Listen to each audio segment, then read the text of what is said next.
Hai. Bentar, bacanya jelek. Oke. Assalamualaikum warahmatullahi wabarakatuh. Shalom, Om Swastiastu, Namo Buddhaya, salam kebajikan untuk kita semua. Perkenalkan, kami dari kelompok 3. Saya Abdurrahman. Saya Pinka Itsuka. Saya Susanteri Lila. Saya Sarono Karina. Kali ini kami akan menjelaskan mengenai materi Mikroekonomi yang berjudulkan Eksternalitas dan barang publik. Nah, teman-teman, di sini saya akan menjelaskan mengenai apa itu eksternalitas. Nah, eksternalitas itu adalah suatu tindakan yang dilakukan oleh produsen ataupun konsumen lain yang mempengaruhi produsen atau konsumen lain, tetapi tidak tercermin dalam harga pasar. Dengan kata lain, eksternalitas ini adalah suatu dampak atau efek yang dilakukan ketika suatu aktivitas ekonomi itu memberikan dampak kepada pihak yang tidak terlibat langsung dalam aktivitas ekonomi itu. Jadi, eksternalitas dibagi menjadi dua sifat. Yang pertama eksternalitas negatif, lalu yang kedua eksternalitas positif. Nah, di sini yang pertama-tama saya akan menjelaskan dulu mengenai eksternalitas negatif dan eksternalitas positif. Eksternalitas negatif adalah suatu tindakan yang terjadi ketika suatu aktivitas ekonomi itu memberikan dampak negatif atau memberikan kerugian kepada pihak ketiga.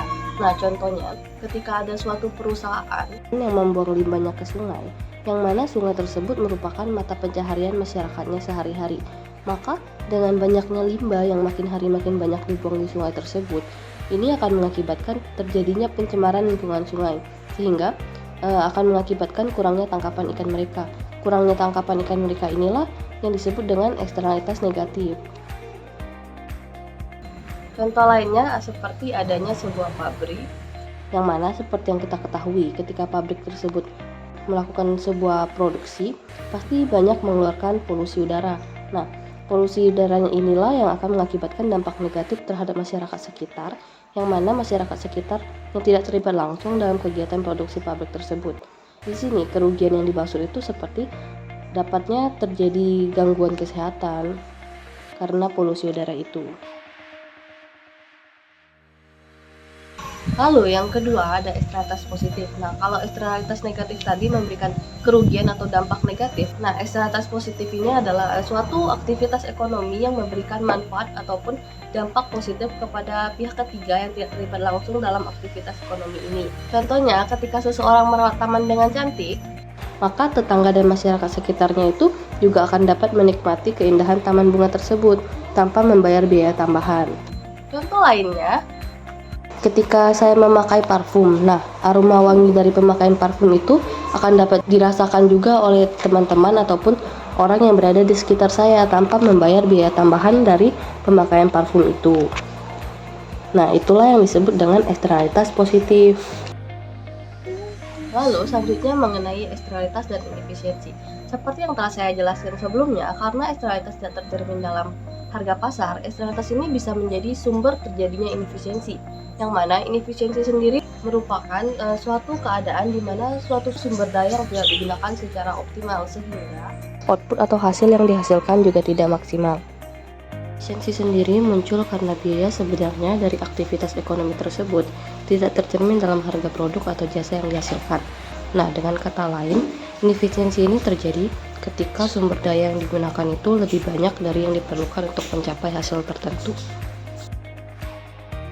Nah, di sini kita ambil contoh.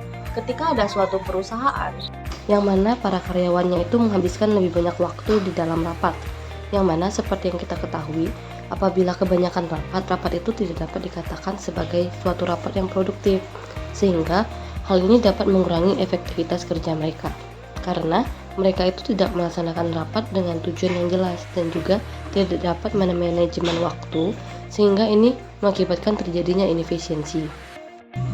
Di sini terdapat dua kurva, yaitu kurva A dan kurva B, yang mana kurva A ini menjelaskan tentang keputusan produksi pabrik baja, dan kurva B yang menunjukkan kurva permintaan dan penawaran pasar.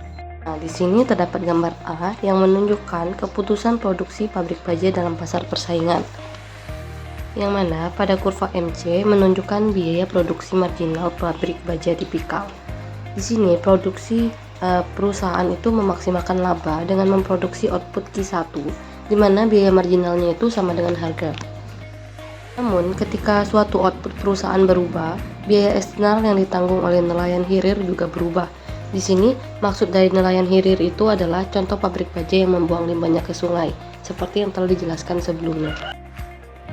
Kemudian, untuk biaya eksternal yang dimaksud itu ditunjukkan oleh kurva biaya eksternal marginal atau MEC. Nah, kurva marginal external cost sendiri merupakan suatu kurva tambahan biaya yang ditimbulkan oleh produksi satu unit tambahan produk, yang mana ini harus ditanggung oleh masyarakat. Sebagai contoh, ketika suatu perusahaan itu menghasilkan output tambahan dan membuang limbah tambahan, maka tambahan biaya yang ditimbulkan bagi industri perikanan pun akan meningkat. Nah, bila dilihat dari sudut pandang sosial, hal ini berarti suatu perusahaan itu sudah menghasilkan terlalu banyak output, di mana tingkat output yang efisien itu selalu berada pada tingkat di mana harga produknya sama dengan biaya sosial marginal dari kegiatan produksi itu. Biaya sosial marginal sendiri memotong garis harga pada output key karena hanya satu pabrik yang membuang limbah ke sungai, yang mana harga pasar dari produk tersebut itu juga tidak berubah.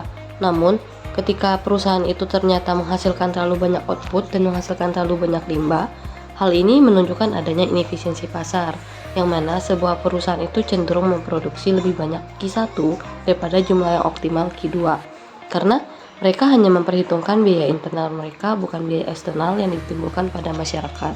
Nah, jadi kesimpulannya, pada kurva A ini menunjukkan adanya biaya eksternal negatif yang dapat menyebabkan pasar gagal mencapai inefisiensi. Nah, perusahaan yang hanya memaksimalkan keuntungan akan cenderung memproduksi lebih banyak dari jumlah yang optimal. Lalu yang selanjutnya adalah gambar B yang menunjukkan kurva permintaan dan penawaran pasar, dengan mengasumsikan bahwa seluruh pabrik baja itu menghasilkan eksternalitas yang sama. Di sini, tingkat output industri yang efisien merupakan tingkat di mana manfaat marginal dari satu output tambahan itu sama dengan biaya sosial marginalnya. Karena kurva permintaan mengukur manfaat marginal bagi konsumen, akan tetapi output industri yang kompetitif berada pada Q1, yaitu perpotongan antara kurva permintaan dan penawaran MC1. Nah, di sini dapat kita lihat dengan jelas output pada Q1 terlampau lebih tinggi daripada Q. Di sini harga pasar P1 pada gambar terlampau lebih rendah. Harga ini mencerminkan biaya sosial produksi marginal pribadi perusahaan, bukan biaya sosial marginalnya. Lalu, P merupakan harga pasar yang lebih tinggi, yang mana perusahaan baja akan menghasilkan tingkat output yang efisien pada tingkat ini. Lalu di sini terdapat Q1 yang lebih tinggi daripada output yang efisien atau Q. Hal ini dikarenakan perusahaan hanya memperhitungkan biaya produksi pribadi mereka, bukan biaya sosial yang lebih besar. Di sini kita misalkan ketika kita bergerak dari output yang memaksimalkan laba ke output yang efisien secara sosial, maka suatu perusahaan itu akan dirugikan karena laba mereka menurun dan pembeli baja dirugikan karena harga baja yang meningkat. Namun, kerugian ini lebih rendah ketimbang manfaat yang dipetik oleh mereka yang dirugikan oleh dampak negatif pembuangan limbah pabrik baja ke sungai. Kesimpulannya, pada kurva B ini menunjukkan bagaimana perilaku produsen dalam pasar persaingan sempurna yang dapat menyebabkan output yang tidak efisien ketika terdapat eksternalitas negatif. Sekarang, saya akan menjelaskan tentang pengertian emisi. Emisi adalah polutan atau pencemaran udara dihasilkan dari kegiatan aktivitas manusia. Nah, contoh dari emisi yaitu adalah pembakaran sampah, pembakaran hutan, dan gas buangan pada kendaraan. Nah, pada kurva ini menjelaskan tentang kadar emisi yang efisien. Kita akan melihat terlebih dahulu sumbu horizontal itu menunjukkan kadar emisi pabrik dan sumbu vertikal menunjukkan biaya per unit dari emisi. Untuk kurva MAC itu artinya adalah marginal external cost, yang dimana adanya biaya eksternal tambahan akibat peningkatan emisi. Kurva MAC tadi memiliki kemiringan positif nih karena biaya eksternal marginalnya makin meningkat ketika eksternalitasnya makin meluas. Seperti yang kita lihat pada kurva, ketika kadar emisinya berada pada titik 6 atau E0, itu biayanya yaitu $2 per unit. Ketika kadar emisinya naik lagi dari 6 ke 12 atau berada pada titik E, itu biayanya $3 per unit. Dan ketika kadar emisinya meningkat lagi dari 12 ke titik 18 atau E1, itu biayanya $4 per unit. Artinya ini semakin naik kadar emisinya, maka semakin besar juga biayanya. Selanjutnya yaitu kurva bertanda MCA, yang dimana artinya Marginal Control Abatement, adanya biaya tambahan untuk mengurangi emisi. Kurva MCA ini memiliki kemiringan negatif karena biaya marginal pengurangan emisinya menjadi rendah ketika pengurangannya tidak begitu besar, tetapi menjadi tinggi ketika pengurangannya begitu gencar. Kita dapat membaca kurva MCA dari kanan ke kiri. Nah, jadi bisa kita lihat bahwa ketika kita ingin mengurangi kadar emisi berada pada titik 18 atau E1, itu biayanya masih rendah, yaitu $1 per unit. Ketika kita ingin mengurangi emisi lagi dari 18 ke titik 12 atau berada pada titik E, itu biayanya $3 per unit. Nah, ketika kita ingin mengurangi lagi nih emisi kita dari 12 ke berada pada titik 6 atau E0, itu biayanya bahkan semakin tinggi, berada pada titik $7 per unit. Yang dimana bisa kita lihat bahwa standar emisi yang efisien itu berada pada titik 12 atau berada pada titik E. Nah, selanjutnya yaitu standar emisi. Standar emisi adalah ketentuan mengenai batas atau jumlah polutan yang dihasilkan oleh suatu perusahaan. Jika suatu perusahaan itu melampaui batas dari yang telah ditentukan, maka akan dikenakan denda atau bahkan hukuman pidana. Nah, selanjutnya saya akan menjelaskan tentang pengertian pungutan emisi. Pungutan emisi adalah biaya yang dikenakan pada setiap unit emisi yang dihasilkan oleh suatu perusahaan. Selanjutnya, kita akan membacakan kurva pungutan emisi. Seperti yang kita lihat pada kurva tersebut, pungutan emisinya yaitu sebesar $3 per unit.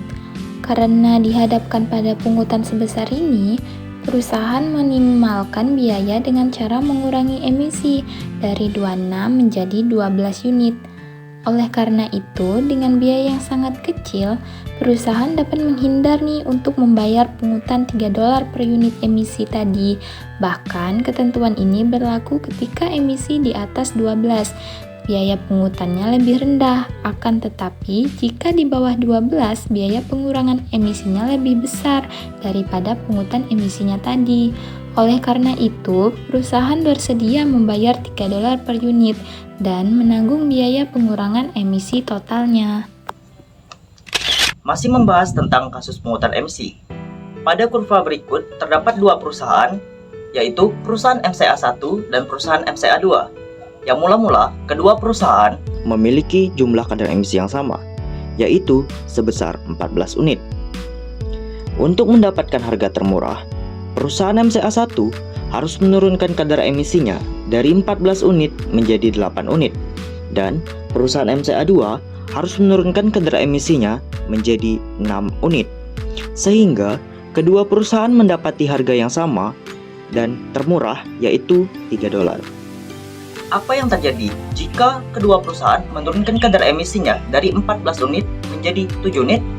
Maka perusahaan MCA1 akan mendapatkan harga yang lebih mahal, yang tadinya $3 menjadi $3,75, dan perusahaan MCA2 akan mendapatkan harga yang lebih murah, yaitu yang tadinya $3 menjadi $2,50.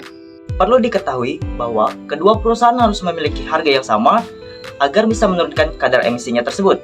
Selanjutnya, terdapat kurva yang kedua, yaitu kurva standar pungutan emisi. Meski kurva biaya eksternal terlihat curam dan mengerikan, tapi biaya pengurangan emisi relatif landai. Biaya yang paling efisien yaitu $8 dengan 8 unit kadar emisi, yaitu pada titik A. Apabila kita mengambil biaya emisi sebesar $7, maka jumlah kadar emisinya menjadi 11 unit, dan ini dikatakan lebih murah. Namun, akan mendapatkan biaya eksternal yang sangat mahal, yaitu pada titik C, sehingga menghasilkan harga yang sangat mahal dengan segitiga ABC yang sangat besar. Lalu, apa yang terjadi apabila kita mengambil 9 unit kadar emisi? Jika kita mengambil 9 unit emisi, maka akan mendapatkan segitiga terkecil yaitu ADE. Dan ini terkesan lebih menguntungkan karena mendapatkan harga yang relatif lebih murah. Nah, selanjutnya yaitu izin emisi. Setiap perusahaan itu harus memiliki izin emisi. Jika di luar izin tersebut akan dikenakan denda atau bahkan hukuman pidana lagi, teman-teman. Izin emisi ini bisa diperdagangkan, dengan kata lain dapat kita perjual atau belikan. Nah, untuk izin emisi ini ada contohnya pada tabel di bawah ini. Tahun 1993 sampai 2003, harganya berfluktuasi antara 100 dan 200 dolar per ton. Ternyata mengurangi emisi sulfur dioksida tidak semahal yang diperkirakan. Pada tahun 2005 sampai 2006, harga izin melonjak tajam mencapai 1.600 dolar per ton karena adanya peningkatan harga batu belerang dan banyaknya permintaan atas izin untuk memenuhi standar emisinya. Tahun 2007 sampai 2011 harganya turun lagi. Harga izin pun menurun drastis setelah vonis pengadilan dijatuhkan dan pasar izin emisi mencapai titik nadir pada tahun 2010. Nah, selanjutnya yaitu preferensi pribadi. Preferensi pribadi ini adalah keinginan atau pilihan individu terhadap suatu barang atau jasa. Pemerintah diuntungkan dari produksi barang publik karena bisa menggunakan pajak untuk biaya produksinya. Masyarakat menyatakan preferensi melalui pemilihan suara, dan belanja anggaran biasanya ditentukan oleh preferensi pemilih median. Namun, ini tidak selalu menghasilkan tingkat belanja yang efisien. Kurva berikut menunjukkan tentang tingkat belanja pendidikan. Pada gambar tersebut mendeskripsikan preferensi atas belanja pendidikan per siswa dari 3 warga yang mewakili 3 kelompok kepentingan dalam distrik sekolah. Kita akan melihat pada kurva W1.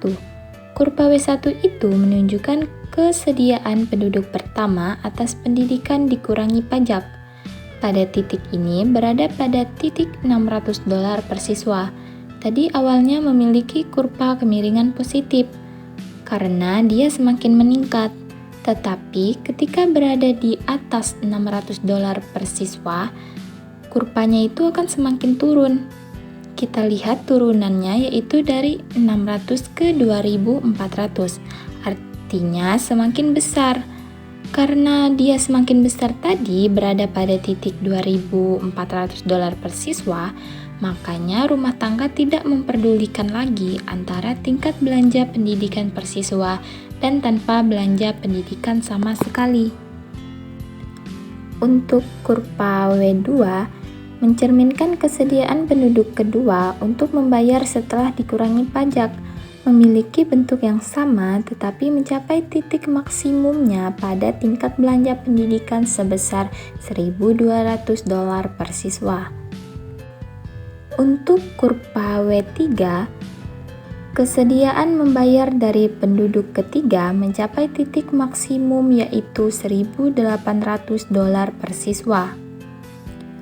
Kurva AW mengukur jumlah maksimum yang bersedia dibayar ketiga penduduk tersebut untuk menikmati setiap tingkat belanja pendidikan. Seperti yang ditunjukkan, gambar kesediaan membayar agregat mencapai maksimum ketika 1.200 dolar per siswa dihabiskan untuk belanja. Garis gelap AW mencerminkan kesediaan membayar atas pendidikan dikurangi penjumlahan partikel dari kurva W1, W2, dan W3. Kurva AW mengukur manfaat belanja bersih dari pembayaran pajak yang diwajibkan untuk membayar belanja pendidikan tersebut. Maksimum yaitu 1.200 dolar pada siswa juga mencerminkan tingkat belanja pendidikan yang efisien. Dengan demikian, 1.200 dolar mencerminkan alternatif paling disukai oleh pemilih median atau penduduk dengan preferensi median atau penduduk dengan pemilih tengah. Pada kali ini, saya akan menjelaskan tentang daur ulang. apakah teman-teman tahu apa itu daur ulang? Daur ulang adalah suatu proses pengolahan sampah yang merubah sampah menjadi bahan baku baru. Contohnya begini, sampah plastik yang dirubah menjadi vas bunga. Berikut, terdapat sebuah kurva yang menjelaskan tentang daur ulang. Kita bisa melihat jika sumbu horizontal mengukur dari kiri ke kanan. Jumlah barang bekas M yang dibuang rumah tangga hingga maksimum 12 pon per minggu. Ketika jumlah daur ulang dibaca dari kiri ke kanan, jumlah pembuangan barang bekas bertambah.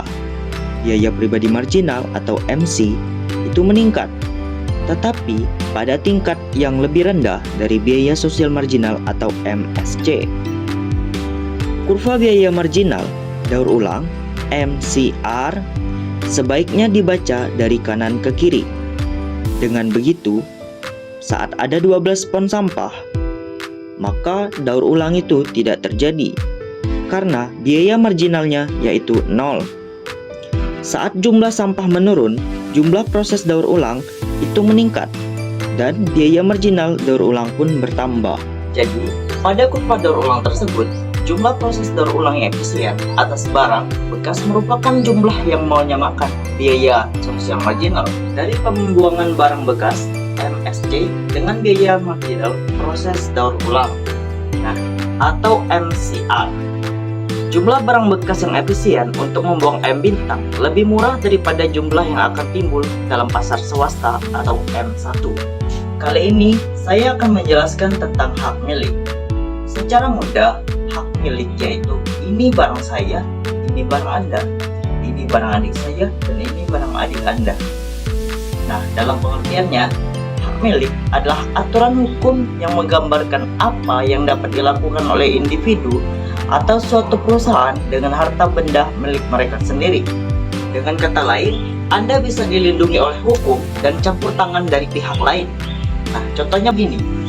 Apabila Anda memiliki sebuah gedung atau rumah, kendaraan, harta berharga, dan lain sebagainya, ketika ada orang asing yang masuk ke dalam rumah Anda tanpa izin, memakai kendaraan atau barang berharga yang Anda miliki tanpa izin, maka Anda dapat menuntut orang tersebut. Dalam hak milik, biasanya terdapat beberapa kegiatan yang sering dilakukan dan ini terjadi.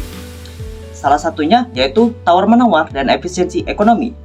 Tawar-menawar dan efisiensi ekonomi dapat dicapai tanpa intervensi atau campur tangan dari pemerintah, ketika eksternalitas hanya mempengaruhi segelintir pihak, dan ketika hak milik itu dinyatakan secara tegas. Nah, berikut terdapat sebuah tabel yang menjelaskan tentang dua pihak. Yang pertama, pihak perusahaan, dan yang kedua, yaitu seorang nelayan. Di mana, semisalnya, perusahaan tersebut yang memiliki hak milik atas sebuah sungai. Di sini, pada awalnya, laba perusahaan yaitu $500 dan laba nelayan yaitu $100. Lalu, karena ada sistem pengelolaan limbah, nelayan meningkatkan labanya menjadi $200. Namun, ini masih tidak seimbang. Sebagai tuan tanah, pabrik membayar terlalu besar daripada nelayan, yaitu pabrik $500 dan nelayan $200. Sehingga ketika dijumlahkan yaitu $700. Nah, dari sini nelayan berpikir bahwa bukankah saya sudah diberi tanah, maka saya seharusnya memberikan uang sebagai timbal balik dari pemberian tersebut. Oleh karena itu, nelayan berinisiatif untuk menawarkan kompensasi kepada perusahaan agar perusahaan merasa tidak dirugikan dengan membayar sebesar $300 pada perusahaan. Jadi, yang tadinya perusahaan membayar $500 dikurangi dengan uang kompensasi dari nelayan, sehingga perusahaan istilahnya hanya membayar sebesar $200. Kegiatan yang kedua yaitu tawar-menawar biaya peran perilaku strategis. Nah, tawar-menawar biaya itu bisa memakan banyak waktu dan tenaga, terutama ketika hak milik itu tidak spesifik. Jika demikian, maka tidak ada lagi pihak yang mengetahui secara pasti betapa sulitnya melakukan tawar-menawar, dan akhirnya ada satu pihak yang sepakat untuk menyelesaikannya. Berikut terdapat sebuah contoh yang biasanya sering terjadi dalam kehidupan sehari-hari. Semisalnya, di Di suatu desa terdapat sebuah pondok kosong yang tidak berpenghuni. Lalu datanglah bersamaan dua keluarga yang berbeda suku, berbeda ras, berbeda agama, dan lain sebagainya untuk menempati rumah tersebut. Pada awalnya mereka sepakat untuk tinggal bersama-sama. Namun setelah 1 bulan kemudian terjadilah sebuah kericuhan antara kedua belah pihak akibat dari pembagian bayar listrik dan air. Pada awalnya keluarga satu membayar air dan keluarga dua membayar listrik. Namun keluarga yang pertama memakai listrik lebih banyak dan menyebabkan keluarga kedua itu merasa tidak senang. Akhirnya terjadilah sebuah perdebatan di antara kedua belah pihak tersebut. Keluarga pertama berkata, "Bukankah kami menempati ini pertama kali?" Hal itu tidak dibenarkan oleh keluarga kedua karena pada 1 bulan yang lalu kita datang secara bersama-sama ke dalam rumah ini dan kita sepakat untuk melakukan pembagian tugas. Namun di sini kami sebagai keluarga dua itu membayar lebih banyak karena keluarga kalian memakai listrik lebih banyak daripada kami. Sehingga kami lebih menghabiskan uang untuk membayar listrik secara besar-besaran. Pada akhirnya dibawalah ke ranah hukum. Namun karena tidak ada satu pihak pun yang memiliki hak milik atas rumah tersebut, terjadilah kasus jalan buntu yang sangat sulit untuk diselesaikan. Perdebatan terus terjadi, namun dikarenakan kedua belah pihak merasa mereka hanya menghabiskan waktu dan tenaga, maka mereka siap berdamai. Ini adalah kegiatan yang terakhir, yaitu solusi hukum dan tuntutan ganti rugi. Di beberapa situasi, pihak korban dapat mengajukan tuntutan hukum. Jika berhasil, korban akan mendapatkan uang ganti rugi yang nilainya setara dengan bagian yang dirugikan. Berikut terdapat sebuah contoh yang biasanya juga sering terjadi dalam kehidupan sehari-hari. Contoh tersebut yaitu di sebuah jalan raya terdapat 2 buah mobil yang mengalami kecelakaan. Namun, jelas mobil pihak pertama yaitu Porsche yang menghimpit mobil pihak kedua yaitu Lamborghini. Namun, pihak Porsche tidak mengaku salah dan mereka berkata, "Penguasa jalanan sesungguhnya adalah orang yang lebih kaya. Mobil kalian adalah merek Lamborghini model lama. Sedangkan kami memiliki mobil dengan merek Porsche yang terbaru." Bukankah di sini kita sudah tahu siapa yang akan menjadi penguasa jalan sesungguhnya? Pihak Lamborghini tidak membenarkan perkataan dari pihak Porsche dan mereka berkata, "Tidak ada yang kaya dan yang miskin dalam menguasai jalanan. Semua orang berhak untuk menguasai jalanan." Namun, dengan kesombongannya, pihak Porsche tetap mengaku tidak salah. Dan pada akhirnya, pihak Lamborghini merasa dirugikan karena bemper depannya penyok. Jadi, pihak Lamborghini menuntut pihak Porsche dan membawa kasus ke pengadilan. Lalu, terdapat bukti dashboard yang dimiliki oleh pihak Lamborghini sehingga hakim memutuskan bahwa pihak Porsche harus mengganti rugi dan denda dengan uang sebesar sekian. Selanjutnya, di sini saya akan menjelaskan tentang barang publik. Nah, barang publik adalah barang yang tersedia secara murah bagi banyak konsumen, tetapi begitu disediakan sulit untuk mencegah pihak lain untuk mengonsumsinya. Barang publik ini terdapat 2 karakteristik, yakni rival dan eksklusif. Nah, yang pertama ada barang rival. Barang rival adalah suatu barang yang dapat dinikmati bersamaan tanpa saling meniadakan manfaat. Contohnya pakaian. Apabila si A menggunakan baju tertentu dalam kondisi tertentu, maka si B tidak dapat menggunakan baju si A tersebut dalam waktu yang bersamaan. Selanjutnya, yang kedua ada barang eksklusif. Nah, barang eksklusif ini untuk dapat mengonsumsi barang tersebut diperlukan syarat. Kata lain syarat di sini yakni dikenakan untuk membayar. Nah, contohnya jalan tol. Mengapa jalan tol? Apabila kita sedang liburan ke kota menggunakan suatu kendaraan, nah di mana kita menggunakan jalan tol, pastinya kita dikenakan biaya saat di pertengahan perjalanan. Nah, kemudian di sini saya akan menjelaskan tentang barang non-rival dan barang non-eksklusif. Barang non-rival yakni barang dengan biaya marginal penyediaannya bagi satu konsumen tambahan adalah 0. Kemudian barang non-eksklusif, barang yang konsumennya tidak dapat dikecualikan untuk mengonsumsinya sehingga sulit untuk tidak mungkin mengenakan biaya atas penggunaannya tersebut. Nah, kemudian barang publik semu. Barang publik semu ini terdapat dua sifat barang kemungkinan semu, yakni barang rival tetapi non-eksklusif dan barang non-rival tetapi eksklusif. Yang pertama, ada barang rival tetapi non-eksklusif. Barang rival tetapi non-eksklusif adalah barang yang tidak dapat dikonsumsi bersamaan atau kata lainnya tadi rival, namun untuk mengonsumsinya tidak juga harus membayar. Nah, kemudian yang kedua ada non-rival tetapi eksklusif.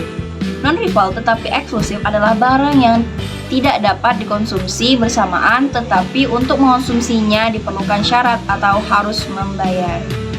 Nah, kemudian di sini saya akan menjelaskan dua kurva, yakni yang pertama yaitu efisiensi dan barang publik dan kedua yakni barang publik dan kegagalan pasar.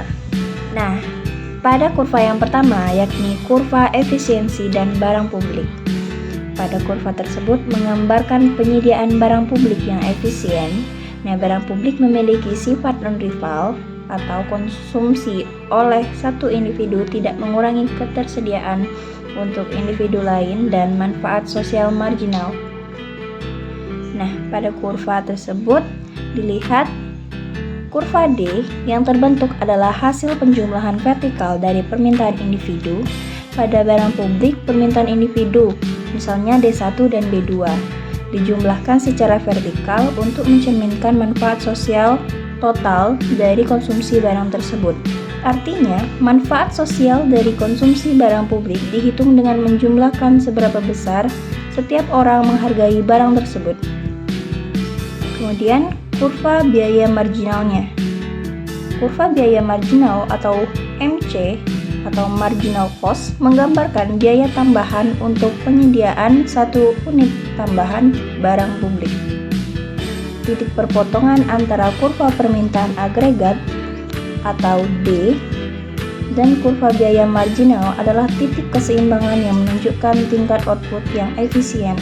Nah, di titik inilah manfaat sosial dari konsumsi barang publik sama dengan biaya penyediaannya barang tersebut.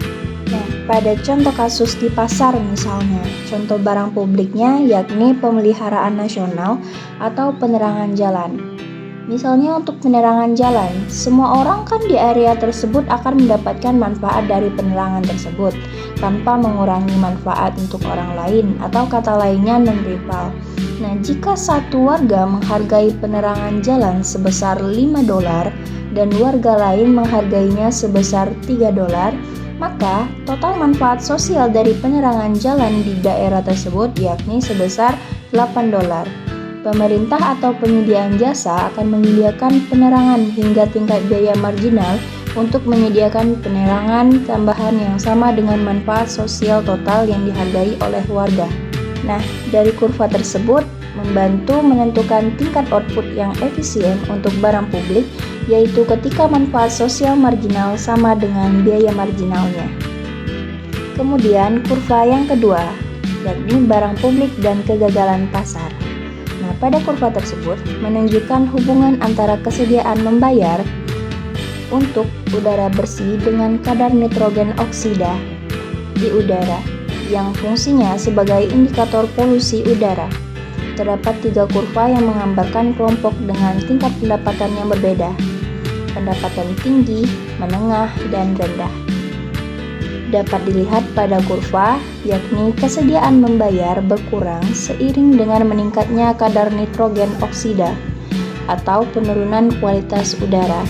Ini berarti bahwa semakin tercemarnya udara, semakin rendah keinginan orang untuk membayar sejumlah tertentu guna memperbaiki kualitas udara. Masyarakat dengan pendapatan tinggi memiliki kesediaan membayar lebih tinggi untuk udara bersih dibandingkan masyarakat dengan pendapatan menengah atau rendah. Dengan kata lain, mereka lebih mampu dan bersedia membayar lebih banyak untuk menjaga kualitas udara yang baik. Sebaliknya, apabila masyarakat dengan pendapatan rendah memiliki kesediaan membayar lebih rendah. Nah, contohnya misalnya di sebuah kota besar, kita anggaplah Jakarta, yang sering mengalami polusi udara tinggi. Kelompok perumahan tinggi masyarakat mungkin lebih bersedia membayar pajak atau kontribusi lebih besar untuk program pemerintah yang bertujuan mengurangi polusi udara, seperti pengurangan emisi kendaraan atau kesejahteraan pabrik. Sementara itu, kelompok masyarakat rendah mungkin tidak mampu atau tidak bersedia membayar pajak tambahan untuk program tersebut, meskipun mereka juga merasakan dampak negatif dari polusi udara. Nah, dari kurva inilah mencerminkan bahwa ketidakmerataan pendapatan mempengaruhi bagaimana setiap kelompok menghargai barang publik seperti udara bersih. Baik, kali ini saya akan menjelaskan mengenai sumber daya milik bersama. Nah, apa sih sumber daya milik bersama? Sumber daya milik bersama adalah suatu sumber daya yang dapat digunakan ataupun dijangkau oleh siapapun secara gratis dan dapat ditemukan di mana saja. Nah, namun akibatnya sumber daya ini biasanya cenderung digunakan oleh semua orang secara berlebihan. Contoh yang paling umum dan paling sering kita temui adalah air dan udara. Seperti yang kita ketahui, air dan udara dapat dijumpai dan dijangkau oleh siapapun dan dimanapun itu. Ini kita ambil contoh, misalkan terdapat suatu sungai beserta ikan-ikannya, yang mana para nelayan ataupun masyarakat sekitar bebas untuk mengakses maupun menangkap ikan yang ada di sungai tersebut. Tetapi ketika para nelayan atau masyarakat mengambil ikan secara berlebihan tanpa memiliki insentif untuk mempertimbangkan bagaimana kegiatan penangkapan ikannya itu akan dapat mempengaruhi peluang nelayan lain untuk menangkap ikan di sungai itu, hal ini akan mengakibatkan biaya pribadi nelayan mengecilkan biaya realnya bagi masyarakat lain. Karena seperti yang kita ketahui, makin banyak orang yang mengambil ikan berarti makin mengurangi stok ikan, sehingga dapat mengurangi ketersediaan ikan bagi nelayan lain. Di sini terdapat gambar yang menjelaskan mengenai sumber daya milik bersama. Di sini tingkat populasi ikan yang efisien per bulan berada di titik F, yang mana hal ini ditentukan pada titik di mana manfaat marginal dari ikan yang ditangkap sama dengan biaya sosial marginalnya. Manfaat marginal sendiri merupakan harga yang diperoleh dari kurva permintaan. Lalu, biaya sosial marginal yang ditunjukkan pada diagram ini tidak hanya mencakup biaya operasional pribadi, tetapi juga biaya sosial dari pengurangan stok ikan. Di sini kita misalkan nih, ketika F adalah jumlah ikan yang diambil, maka pendapatan dari penangkapan ikan itu akan lebih besar ketimbang biayanya, dan akan terdapat laba yang bisa diperoleh dengan cara mengambil lebih banyak. Dalam hal ini, nelayan akan terus memasuki bisnis ikan hingga mencapai titik di mana harga sama dengan biaya marginalnya, yaitu pada titik FC. Di titik FC ini sudah terlalu banyak ikan yang sudah diambil. Sekian penjelasan dari kami. Apabila terdapat banyak salah kata, kami mohon maaf. Atas perhatiannya kami ucapkan terima kasih. Wassalamualaikum warahmatullahi wabarakatuh.